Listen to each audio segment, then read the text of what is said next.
The New York State Athletic Commission has suspended TJ Dillashaw. TJ Dillashaw tested positive for injectable EPO, which is a serious performance-enhancing substance.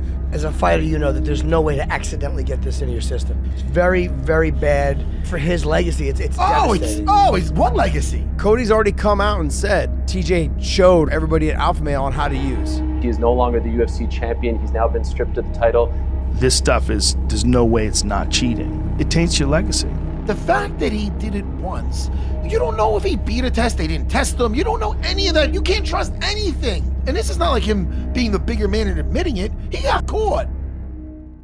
As a fighter, TJ Dillashaw was very exciting to watch. He was very technically sound with unorthodox striking and amazing footwork, mixed with the ability to take guys down, making him diverse and unpredictable, with amazing performances that led to him capturing the bantamweight title on 2 occasions. The guy is one of the best 135ers of all time. I'm the greatest bantamweight in history. I'm holding all the records. I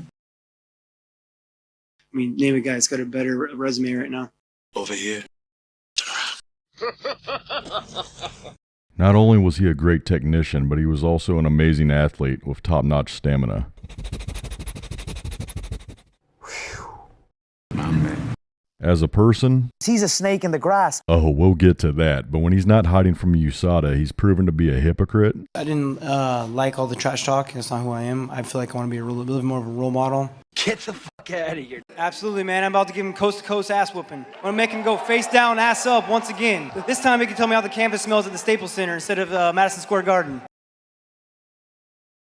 A sore loser, I still think I won that fight. I definitely feel like I won that fight. I thought I won. I feel like I won that fight. I feel like I won that fight. I did beat Cruz. You didn't. I'm a good loser. Like, if I lose, I lose. a bad teammate,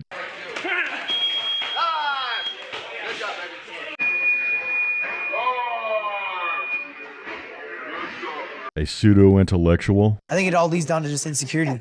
All insecurity. It's all insecurity. Insecurity for sure. I think it's insecurity. You talk all you want, show your insecurity. If that isn't the EPO pot calling the kettle a cheater, it's like slow down, Sigmund Freud. Nothing screams insecurity more than a PED abuser. If he's really the psychology expert he's pretending to be, then he wouldn't reflect his own insecurities, or assume repeating his biased opinion thinking he won would change someone's mind. Not everyone who talks trash is insecure. Some people do it because it's fun, and for someone like TJ who sure likes to sell that others aren't too bright, He's not very smart and can't put things to words. he hasn't shown much evidence proving he's more intelligent with that limited vocabulary. Insecurity for sure. He even fake laughs when he's uncomfortable.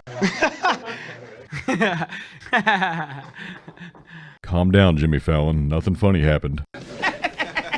I don't think that shit's very funny. Last but not least, he's also a liar and a cheat. Let's face it, the man loves EPO. From EPO chewables to having them force-fed to him. TJ was a member of Team Alpha Male, founded by MMA legend Uriah Faber. In 2011, Dillashaw joined The Ultimate Fighter Season 14, in which he made it to the finals but lost to John Dodson. The next 3 years, TJ would go 5-1 in the UFC. When UFC 173 got shuffled around due to several injuries, TJ stepped in to face then-champion Renan Barão, who had just defeated Dillashaw's friend and mentor Uriah Faber in his previous fight. I know, Barão looks like he's always trying to survive the atmosphere on Mars.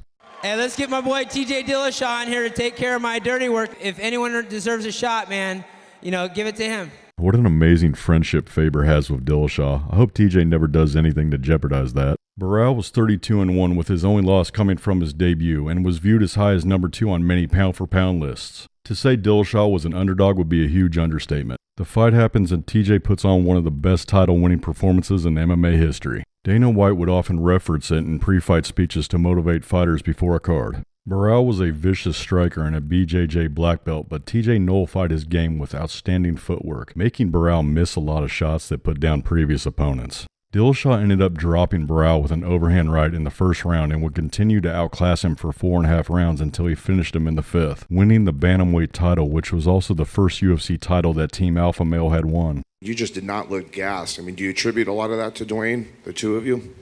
To my camp. We work hard. That's what we've done since I've been here. With Barão's incredible dominance and win streak, he was granted an immediate rematch at UFC 177, but Barão ended up being pulled from the fight, needing to go to the hospital due to a bad weight cut. TJ would end up defending the title last minute against Joe Soto, who he stopped in the 5th round. Burrell would get another chance against Dillashaw at UFC on Fox, but the result for him would be even worse than before. Proving that it wasn't a fluke the first time, TJ had established himself as a dominant champion. Despite Dillashaw taking the title from Burrell, there were still many fans that questioned if TJ was in fact the best bantamweight in the world. That's because the division's longtime champion before TJ wasn't Renan Burrell. It was Dominick Cruz.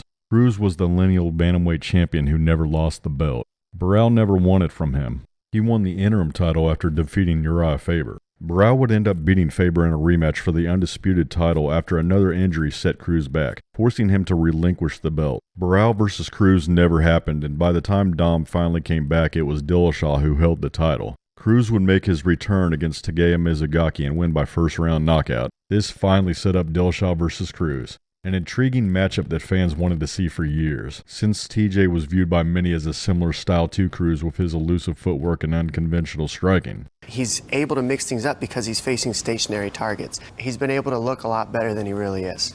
He's just a talker, man. You know, he's just gonna try to overanalyze this because I don't need to. Why? Because I don't want to. Because you're scared to eat your words. All right, man. I'll do it right here. I'm gonna beat you because I'm better than you. I already told you to knock your ass out. How? Don't worry about how I'm gonna knock you out. I'm gonna do it. You're gonna knock me out. That's how you're gonna beat me? Nobody even hits me. You're gonna get hit. How are you gonna hit me? You got some holes in your game, man. That's all you gotta say? You got no reasoning. You got no backup. You got holes in your game and I hit harder than you. Those are both opinions. There's no facts behind it. I'm done talking to you. He's not very smart and can't put things to words. You can't be done talking to me. You're right here facing me, dummy. You haven't done No? So Faber wasn't relevant? No. He was your teammate? He's not. But you've always been beating him up, right? You've always been beating up all your teammates, huh? Yeah, I've been doing a great job, yeah. That's why I believe in myself. So you were always thinking you were better than all your teammates the whole time? You gotta believe in yourself, But you were supposed to be their brothers or something. I am. They're my family. I love those guys. It doesn't seem like it. You're just talking about beating them up for 4 years straight. My numbers blow you out of the water. Yeah, against guys that are stationary. I don't get hit. How are you going to blow numbers out of the water if you can't hit a target? You're not going to hit me either. I know you are, but what am I? How can you use your power? All you're going to do is try to point fight and dance around. That's all you do. I just knocked out a top 5 guy after 3 years out. Dominic, what do you think about the prediction from TJ that you're going down in round 2? Well, I don't call him silly dilly for nothing. He's talked a big game about him being a martial artist and Mr. Nice Guy, but the truth down inside is he's a real you know, the person that he is, the person that he pretends to be isn't so. I mean, I've seen it. I've seen him try to be nice guy, and then I've seen him break out of that shell and talk like a so between those two things, I just don't really have a care or a liking for him. The truth is, I've been relevant while I've been out 4 years, and nobody really wants to see TJ Dillashaw fight. He sells no tickets. That's the proof alone. So he can call me boring all he wants, but tickets aren't sold by TJ Dillashaw. Nobody wants to see him. TJ, you've said in the past you think a lot of these fighters start talking trash just to try to up the payday. Is that what Dominic's doing right now? Absolutely. I mean, you've never seen this from him in the past, and all of a sudden he's deciding to be a talker and talking trash and digging deeper into things he doesn't even know he's talking about. I have stuck to being a martial artist. I have been true to myself, and I haven't been in any of my interviews. I've actually been who I've always been. You've heard him break out a little bit every here and there. He's trying to play an image that he thinks people want him to be. There's no selling more tickets because this is a free fight on Fox. The people get to see it no matter what. I'm just being who I am, and the truth is the reason why I seem different now more than ever is because I've had 4 years to be in front of the camera and work on things that I need to work on in myself. He's still trying to figure that out. He's not the brightest, so when he talks and the camera's on him, he kind of freezes up. And when it comes to me, you know, I just say and I'm myself. It's funny he likes to say that I'm not the brighter guy when I'm the one that's got the college degree. I'm the one that went through school, that was enrolled in grad school and decided to fight afterwards, when you've been nothing but a jock your entire life and wanted to fight. Buddy, you might want to show that diploma next time you're at an interview with me so you look a little smarter, because you don't talk smart. Oh, I love these failed tactics that people like TJ attempt to do when they've lost a war of words against someone clearly more intelligent than them. Just bring up that you have a college degree like it will rebound you from your loss, making you save face. Where have I seen this before? Your math is off. Maybe you should have went to college. I'm pretty sure that most can see that Dom is clearly smarter than TJ. Just because Dillashaw went to college does not negate that Dom just annihilated him here. He's talked a lot. There's been a lot of back and forth. The general consensus has been that he's getting the better of you in these exchanges, that you don't have a response for all of his, verbal attack. And standing here in front of you, I would agree with that assessment. It just doesn't seem like you're firing back. Is that a conscious effort on your part, or do you actually agree that he is getting the better of you? More of a conscious effort. You know, I mean, I could play that game of who wants to talk louder and talk more. I'm here to fight. I'm here to be a martial artist. Because I show respect doesn't mean that I'm not smart enough to talk trash with you. It's just I don't want to. Liar! No, that's exactly what it is, because later on when he was scheduled to fight Cody, he talked a ton of trash because he could hang with him, unlike Dom. This idea that he's above trash talk was always an empty excuse. I remember in July, you looked at the camera on the Fox and you said, heal up that chicken leg, and let's do it. Yeah. Wait, didn't he just say that he didn't want to talk trash? I think it's insecurity. The fight plays out and opinions were pretty evenly split. It was a prime example of a fight that really could have gone either way, so there was no robbery, despite what TJ claims trying to force his opinion onto others, which I admit, guilty. I still think I won that fight. I definitely feel like I won that fight. I thought I won. I feel like I won that fight. I feel like I won that fight. I did be good.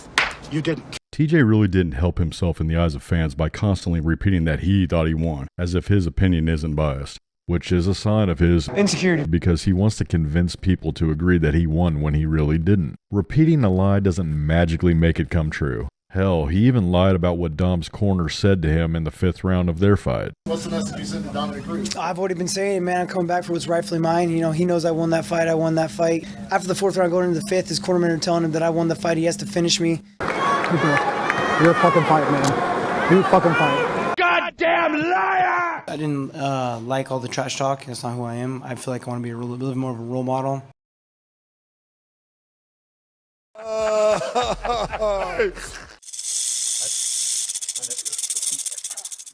There's a little snake in the grass right there. Where's your mommy, little boy? You were with Dwayne? Yeah, man, he's a good coach. And what, he took you out of college? He took you out of college and you just ditch him? No, I'm still there, dude. No, you ain't still there. All right. You ain't still there. You pretend you're still there. But you ain't still there. Dwayne came in and helped Hodge for a week. And you went and ran off with him. I recruited this guy out of high school. Yeah, and he ditched you, so man up. In early 2013, Uriah Faber brought in former UFC veteran Dwayne Ludwig to be the head striking coach of Team Alpha Male. As time went by, it was clear that TJ benefited the most from this, as he was Dwayne's star pupil, helping Dillashaw win the title in 2014. Throughout Ludwig's time at Team Alpha Male, he and Faber developed some friction over money issues and accusations of Dwayne's inappropriate behavior at the gym. A lot of the drama was he said, she said stuff. However, Yoko Ludwig had been planning to start his own gym in Colorado, which Dillashaw also knew, and both had kept this from Faber. TJ finally tells Uriah that Dwayne is moving to Colorado and that he will as well, but he still wants to train with Team Alpha Male when he comes back out that way. The whole thing with Conor happened on the TV show before this. Conor McGregor started calling him a snake. A snake because me and Conor had one conversation. We were sitting there, and he goes, man, congratulations on TJ defending his belt, because he was still on our team, his last title defense. Mm-hmm. And I go, thanks. He goes, but what's up with Dwayne saying that no one on your team wants to be champions? That's weird. I said, oh, he's just bitter because, he's trying to get everyone to go out to his camp, but, he's just being a hater, this and that. He took that little bit of drama between me and Dwayne, and then next time he saw TG, he goes, oh, there's a snake in the grass, and just built it in this big thing. So that's crazy how well he is. He's so good at seeing that people, kind of right? shit. Conor turned the public around on him, and so then TJ became the victim, and now TJ's new story is that I got mad that he was training with Dwayne Ludwig, and I kicked him off the team. Fighters change gyms all the time, but not everything in life is always so simple. Life has many gray areas. Things like money, loyalty, and friendship can often be blurred based on someone's perspective. Now I see both sides here. If you're TJ, you see how far your game has evolved since working with Dwayne, so you want to do what's best for your career. While if you're Faber, you brought TJ in and built him up from the start. Now you feel betrayed because he's choosing the guy who you hired and clashed heads with, causing many issues at your gym, which is no longer TJ's primary place of training. So you don't want TJ to come back for a quickie ever so often, treating you like the ex-wife that traded you in for a younger model, especially knowing what a knucklehead sparring partner TJ is, hurting others in practice. TJ was never the best teammate. He would try to hurt people. He's a very competitive guy, and he has a temper, and try to hurt people how? Cheap shotting. Cheap shotting. Shot you how? We always used to end the bell, boxing, he knee ya. They try to hurt you or injure you, wasn't ever really a good training partner. I guess I'm just too nice. It's one thing to be competitive. Many fans believe that all championship-level talents are competitive in every aspect of their lives, but that's not always true. Dillashaw is the type of guy who would ground his son for beating him in Madden, or scissor kick a dog that ran faster than him. I seriously doubt if Yuri Prochazka gives a shit if you beat him at Jenga. TJ's an amazing fighter, but he's also a douche who tosses away friendships the way he'll eventually toss away his dignity. I'm going to embrace the snake. Uriah Faber is way past his prime. He's got no business being in the UFC. He's only there to have the most title losses of all time. TJ should never badmouth Faber for what he did for his career. Even if Faber bashes him, TJ should thank him and ask for another. Thank you, sir. May I have another? It's comical and embarrassing. Dillashaw's former teammate Cody Garbrandt would rise to the top, dethroning Dominic Cruz. With TJ's recent run back to the title and with the history of him leaving Team Alpha Male, which was magnified with the help of Conor McGregor, labeling TJ as a snake in the grass, Garbrandt versus Dillashaw would be coaches on the 25th season of The Ultimate Fighter, followed by them competing at UFC 217 for the Bantamweight Championship. Over here.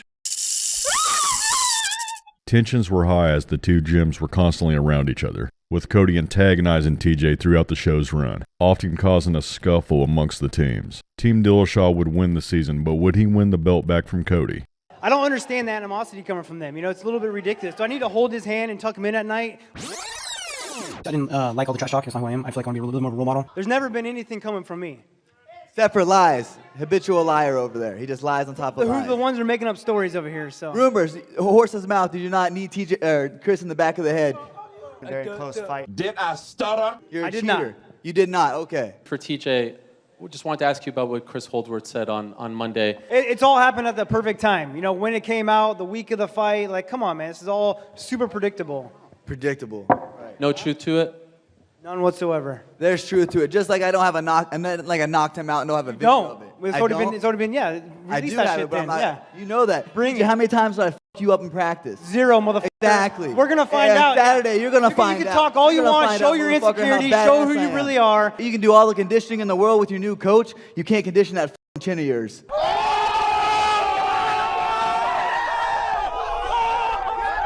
One of the accusations made at TJ was the fact that he'd taken some special supplements. Oh yeah, the guy's on everything. Yeah. He's on everything. TJ? Yeah, I'm on everything. Come and they test me every day, so come on, I'm on everything. Funny, you're the one that showed everyone how to do it on Team Alpha Male. So yeah, I'm the one that's now bringing look it at in. him. Yeah. Look at him. He has nothing to say. I hear he's on some special supplements and stuff. And when you say special supplements, you mean steroids? You're a smart guy, Ariel. You know, you guys can put two and two together. This was a highly anticipated fight because of their skills and their rivalry. The fight was pretty even until Cody drops TJ at the end of the first round, possibly being saved by the bell. TJ comes out in the second and drops Cody with a grazing head kick and soon follows up with a beautiful lead right hook counter while in the pocket with Cody, making him regain the bantamweight title. Cody would end up getting an immediate rematch, which is a rare thing for a champ who had never defended the title once. You got Dana White privilege. I believe the UFC did this for two reasons. The first was because they saw the star potential in Cody. The second would be because Dana didn't like it when TJ joined the short-lived Mixed Martial Arts Athletes Association headed by two-time failure Bjorn Rebney. Going out to the West Coast, do you think they'll set it once and for all? Who was the real band at Alpha Male when y'all were there? Absolutely, man. I'm about to give him coast-to-coast ass whooping. I'm going to make him go face down, ass up once again. This time he can tell me how the canvas smells at the Staples Center instead of Madison Square Garden. Role model. TJ would quickly win the rematch against Cody by TKO in the first round. A lot of that had to do with Cody fighting like a complete dunderhead, let's be honest. How are you going to go into a rematch knowing that he can't afford to lose to the same guy twice and spam right hands, while failing to fix your flaw of not covering up while you do so? On the same night TJ beat Cody for the second time, Henry Cejudo defeated Demetrius Johnson. DJ would end up going to one championship while Cejudo wanted a super fight with Dillashaw, with TJ moving down in weight, assuming that him winning would get rid of the flyweight division since it never sold well. I could care less, man. You know, if the UFC wants me to be an assassin, if they want to hire me to go down there and end it, I'll end it.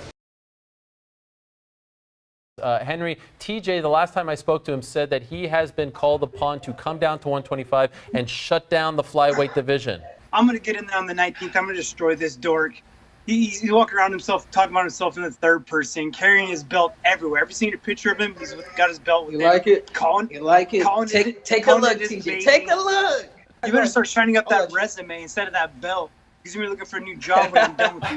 You better go join Boy, NFC. TJ can prepare. Look at him. I love it. Wow. I'm a true MMA fighter. I'll beat him everywhere. This guy does one thing at a time. I'm not worried about him. He's like the most boring, least. Like, he's got nothing. He's got nothing to threaten me with. He won one big fight, and he thinks he's a big shot all of a sudden. It's going to be quick. It's going to be quick, TJ. Saturday night, the flyweight division is going to be resurrected. Let it be known. I believe he'll make the weight. My problem is will he recover? That's the question. You're the only one that's missed weight. I've never missed weight since 8 years old, ever. I've always been a professional. I've always made weight. I'm going to make weight easier than you. I'm actually worried that you might miss weight. Actually, I'm not worried because then I'll get a little extra cash. Put it in my pocket. I'm doing this, TJ. I'm not doing it just for me, man. I'm doing it for everybody. I'm doing it for all the 125. And that's your problem. I'm doing this for myself. This is a selfish sport. I'm going out there and I'm winning for myself. I'm going to be the greatest. And that's exactly who he is. And that's exactly who he is. You have friends like Joe Benavidez. You have guys like Shorty Torres living with you. These are all flyweights, bro. Where's your respect, man? Have flyweights been reaching out to you via text or calling you to rally behind you for this particular fight? God, I mean, everybody, my worst enemies, even Joe Benavidez is cheering for me. TJ, what's stopping you from saying that you hope that the division continues? I mean, you have trained with a lot of these flyweights in the past. Man, I don't care if it stays or goes. It's about me, myself, my name, feeding my family. The flyweight division is gonna get resurrected Saturday night. He's like a politician. That's all there is to it. If you didn't see the fight, then you might have blinked because it ended very quickly. I thought I won. The stoppage itself wasn't very good, but it also wasn't the worst stoppage ever like TJ goes on and on about, especially knowing what he did at that time.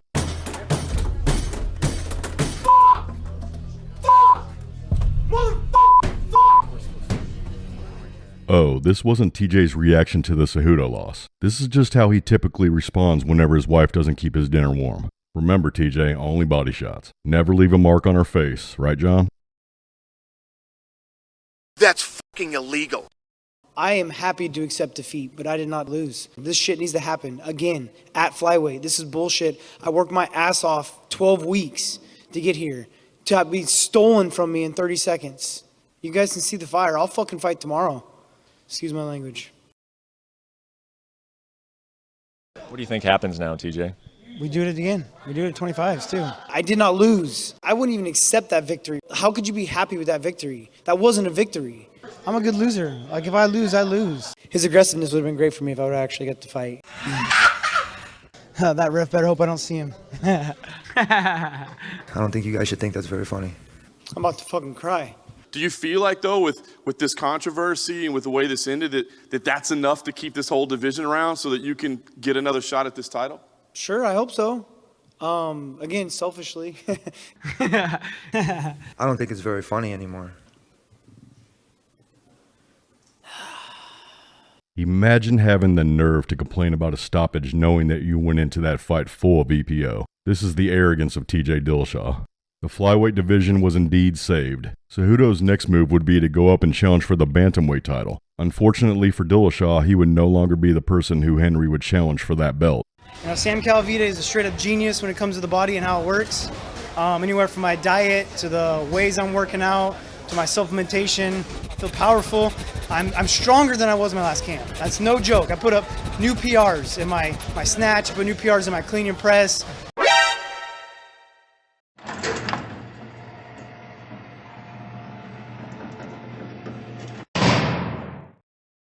The New York State Athletic Commission has suspended TJ Dillashaw. TJ Dillashaw tested positive for injectable EPO, which is a serious performance-enhancing substance. This is massive news, of course. He is no longer the UFC champion. He's now been stripped of the title, and now the UFC has to move on from here.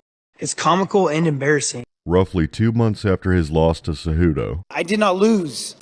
TJ would relinquish the UFC bantamweight title after he was notified that he tested positive for EPO prior to the Cejudo bout. He would end up getting a 2-year suspension. TJ, being the role model that he is, would do a media tour facing the music like he's brave for coming clean after he got caught. I do get a kick out of people who give him false credit for that. It's like giving praise to someone who resigns before they're about to get fired. Some people mention how he didn't blame it on dick pills or tainted supplements like others have done. When it comes to EPO, he couldn't simply pass the buck. There's no way he could have gotten this into his body by mistake. Dillashaw claimed this was the only time he ever used EPO, but we heard his former teammates make accusations towards TJ a couple years prior. If you were TJ, of course you would speak freely about the time you did get caught, knowing that you got away with all those other times. Of course this is pure speculation, but it's extremely coincidental. For those wondering, if USADA caught him once, why wouldn't they have caught him prior? The answer is that USADA never regularly tested for EPO in his previous fights. If you were to ask why, it basically comes down to cost. These tests aren't cheap, and as complex as they are, there's still loopholes. There have been conflicting reports whether USADA went back and tested TJ's B samples in his previous fights. Regardless of the results, should we trust their answer? History has shown that USADA has pulled some shady things in the past as well. If you were them, wouldn't it be better to simply claim that TJ was clean for those previous fights instead of admitting that he found a way past your extensive testing program? Again, just speculation, but I'm asking questions. You don't have to be a conspiracy nut to raise an eyebrow at USADA's past. After his suspension was up, TJ was released into Dana's custody. I'm sorry they sent you to such a hellhole. I've seen worse. Eager to prove that he was still the best in the world, Dillashaw wanted to face a top 5 opponent when he came back. He got one with Corey Sandhagen. Not only did TJ want to prove that he still belonged amongst the elite, he also wanted to show his critics that he could do so without the use of EPO. Are you looking at this as a #1 contender fight? I mean, has it been told to you at all, or is that the way you're viewing it? It's definitely a #1 contender fight. This is a real title fight, to be honest. You know, I was not very impressed with Aljamain and Jan in their last fight. I think Corey Sandhagen's the toughest in the weight class right now, and this is a true title fight. You know, I'm the true champ coming back, and it's time to prove it. Do you want to be a villain the rest of your career, or do you hope that one day there's a crowd actually cheering for you?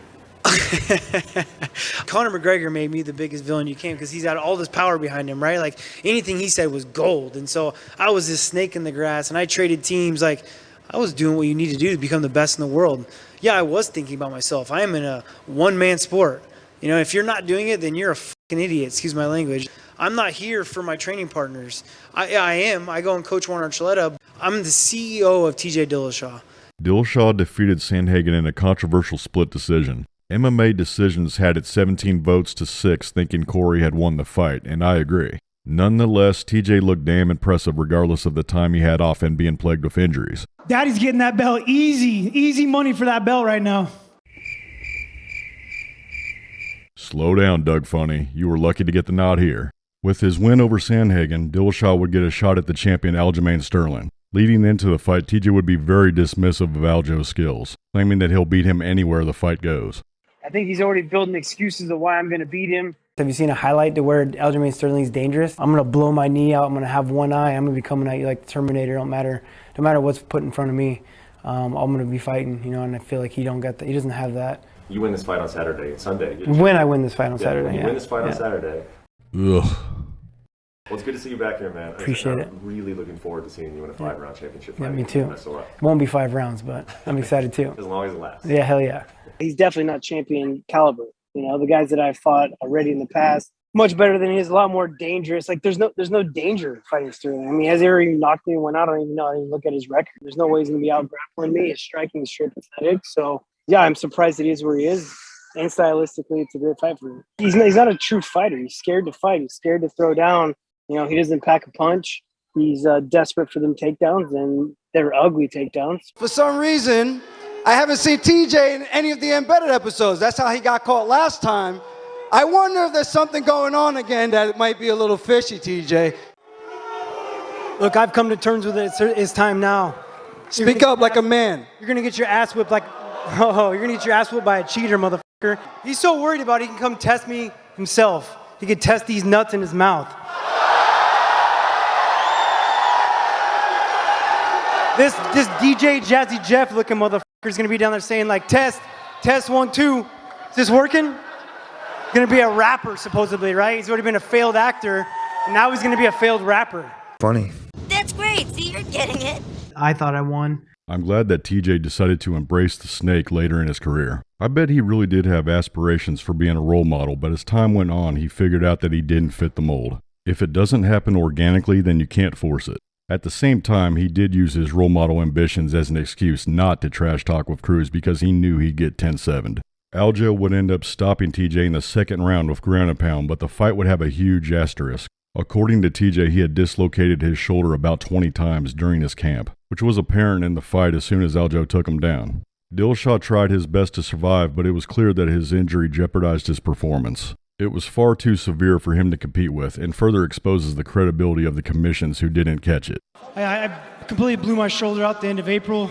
I probably dislocated a good 20 times throughout training camp. After the loss, TJ would refuse to give Aljo credit, claiming that he would have easily won if his shoulder was good, which was ironic since he claimed Aljo was the one creating the built-in excuse mentioning TJ's PED usage, when in reality it was TJ who had the one with his shoulder, which was fine until Sterling took him down, causing it to pop out, adding yet another thing to the list of why fans do not like TJ Dillashaw. Weeks after the fight, TJ mentions that he needs yet another shoulder surgery, claiming that he would be back within a year, but soon after that he would notify the UFC of his retirement. People immediately speculated if this was a way for him to get off USADA's radar so he could use PEDs to heal quicker, then come out of retirement, which was understandable because his decision was abrupt. Dillashaw would later say that the change of heart came from his son wanting him to stop fighting. I can buy this, but the speculation online will always run amok. If this is truly the end of TJ's fighting career, then it's still a legendary one. He was a 2-time champion and one of the best in the division's history. I can always separate the person from the fighter, and as a longtime fan of combat sports, I always enjoyed watching TJ fight. TJ has said numerous times that he no longer needs to fight for money. He owns a bar ironically named Clean Juice. Can you imagine ordering from that place? Asking the person if all the ingredients are natural while trying to keep a straight face and not bust out laughing? Or asking them if your drink is USADA approved while winking? Hell, if that ends up failing, he could always host a podcast with Brian Callen. I don't think that shit's very funny. Or Floyd Mayweather is interested in fighting, possibly fighting in the UFC. I would love to be the one to introduce him into the sport of MMA and show him what real fighting's all about. Floyd, bring it. let's not get ahead of ourselves. It is adorable that he thinks he's a big enough name to get a fight against Floyd Mayweather like Conor did. TJ's a needle mover, but not in the way it takes to get Floyd's attention. I